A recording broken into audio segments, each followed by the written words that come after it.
Measures of dispersion में हमारे लगभग सारे फॉर्मूले पूरे हो गए हैं। तो लास्ट का एक वीडियो मैं इसमें और बना रही हूँ।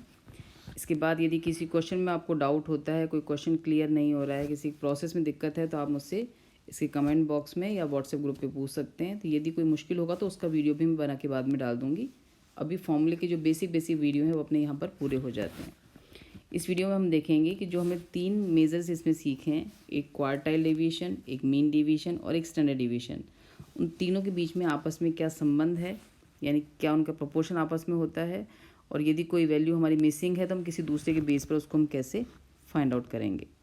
तो यहाँ पे जो हमारा संबंध है वो ये होता है कि रेंज जो है वो हमारी स्टैंडेशन के 4 से लेकर 6 टाइम्स तक हो सकती है।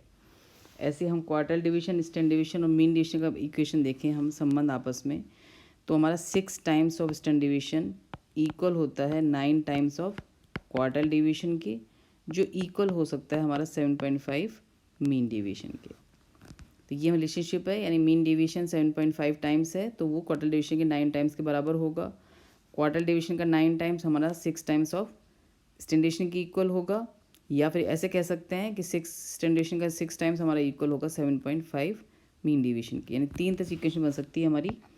6 standard division equals to 9 quartile deviation, या हमारी बन सकती है 6 standard division equals to 7.5 mean deviation, या हमारी बन सकती है 9 quartile deviation equals to 7.5 mean deviation. ये 3 इक्वेशन हमारी इसमें बन सकती है। अब इसमें कोई भी एक वैल्यू हमारी दे रखी है तो उसके बेस पर हम बाकी 2 मिसिंग वैल्यूज़ को फाइंड आउट कर सकते हैं। बस इसमें ध्यान रखना है, ये जो इक्वेशन आपको काम में लेनी हुआ तो या तो हम ये काम में लेंगे, या फिर ये काम में लेंगे, या फिर ये काम में लेंगे। यानी जो हमको दे रखी है और जो हमको निकालनी है उससे संबंधित इक्वेशन हमको काम में ले रखी है। जैसे हमको क्वार्टाइल डिवीजन दे रखा है, स्टैंडर्ड डिवीजन निकालना है तो हम फर्स्ट इक्वेशन ले लेंगे।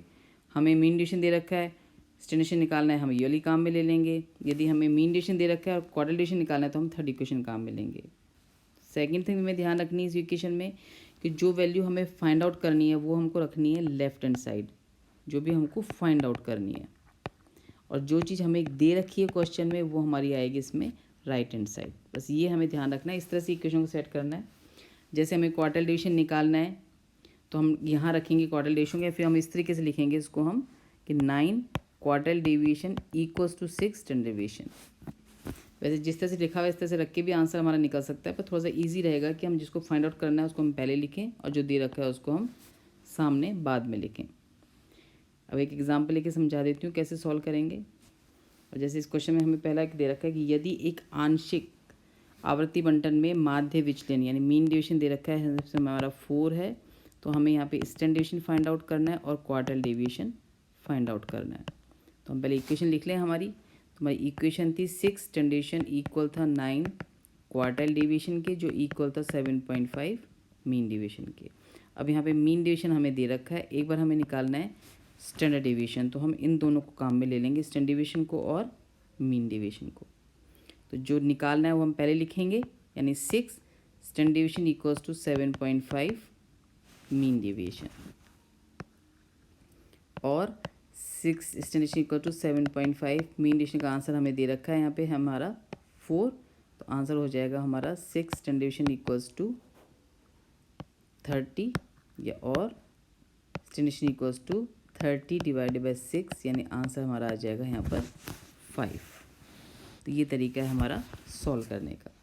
इसमें हमें मीन क्वार्टाइल डेविएशन भी निकालना है, तो क्वार्टाइल डेविएशन निकालने के लिए फिर हम काम में लेंगे, मीन डेविएशन में दे रखा है तो हम काम में लेंगे मीन डेविएशन को और क्वार्टाइल डेविएशन को। तो इक्वेशन लिखेंगे हम इस तरीके से 9 quartile deviation equals to 7.5 mean deviation. 9 quartile deviation equals to 7.5 mean deviation का वैल्यू से पुट कर देंगे जो थी हमारी 4। तो 9 क्वार्टाइल डेविएशन इक्वल्स टू 30, और quartile deviation equals to 30 divided by 9। तो ये आंसर आ जाएगा हमारा 3.33 लगभग। तो ये आंसर हमारा आ गया क्वार्टाइल डेविएशन का, और ये आंसर आ गया था हमारा स्टैंडर्ड डेविएशन का। एक एग्जांपल और लेके बता देती हूँ, बाकी फिर आप लोग ट्राई करके देखना। यदि एक श्रेणी का प्रमाप विचलन 7.5 है तो हमको बाकी दोनों मूल्य हमको निकालने हैं। यानी सेकंड क्वेश्चन में हमें दे रखा है प्रमाप विचलन की सूचना है कि यदि हमारा प्रमाप विचलन 7.5 है तो आपको निकालना है मीन डेविएशन क्या होगा और आपका क्वार्टाइल डेविएशन क्या होगा। फिर हम वो इक्वेशन लिख लेते हैं। हमारी इक्वेशन थी हमारी 6 स्टैंडर्ड डेविएशन इक्वल है 9 क्वार्टाइल डेविएशन के, जो इक्वल है हमारा 7.5 मीन डेविएशन के। तो यदि हमको निकालना है मीन डेविएशन तो हम काम में लेंगे मीन डेविएशन को और स्टैंडर्ड डेविएशन को। पहले रखेंगे उसको जो हमें निकालना है, तो यानी 7.5 मीन डेविएशन इक्वल्स है 6 स्टैंडर्ड डेविएशन के। इसमें वैल्यू पुट कर देंगे 7.5 mean deviation equals to 6 into standard deviation आ रहा है हमारा यहाँ पर 7.5। तो मीन डेविएशन हमारा हो जाएगा 6 इंटू 7.5 डिवाइडेड बाय 7.5, तो ये कट जाएगा। So answer is 6। तो मीन डेविएशन का आंसर आ रहा है यहाँ पर हमारा 6। ऐसे हम निकालेंगे क्वार्टाइल डेविएशन, तो हम काम में लेंगे इसमें एक बार स्टैंडर्ड डेविएशन को और एक बार क्वार्टाइल डेविएशन को। पहले रखेंगे उसको जो हमको निकालना है, यानी 9 quartile deviation equals to 6 standard deviation, quartile deviation equals to 6 into 7.5, या और ऐसे लिख लें अपन, quartile deviation equals to 6 into 7.5 divided by 9। तो आंसर हमारा आ जाएगा इसमें 5। क्वार्टाइल डेविएशन आ जाएगा इसमें हमारा 5। तो ऐसे हमें निकालना है आंसर क्वार्टाइल डेविएशन का। और बाकी जो दो एग्जाम्पल हैं, जिसमें एक में आपको दे रखा है कि यदि आपका एक श्रेणी का क्वार्टाइल डेविएशन 20 है तो बाकी दोनों वैल्यू निकालिए। इस क्वेश्चन को आप खुद ट्राई करके देखना, नहीं आएगा तो फिर मुझसे व्हाट्सएप ग्रुप पर पूछिए। इसमें एक लास्ट चीज़ हमें और बता रखी है फॉर्मूला की रिलेशनशिप के अलावा, मुझे में दे रखी है, वो दे रखा है प्रोबेबल एरर। यदि पीई आपसे निकालना है प्रोबेबल एरर, तो उसका फॉर्मूला हमारा हो जाता है 0.6745 स्टैंडर्ड डेविएशन।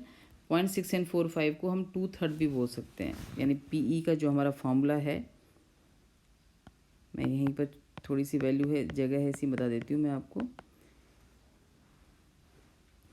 यदि पीई आपसे पूछा गया है तो पीई का आपको निकालना है, तो आपको अपन काम में लेंगे 0.6745 स्टैंडर्ड डेविएशन, या फिर इसकी जगह हम काम में ले सकते हैं 2/3 स्टैंडर्ड डेविएशन।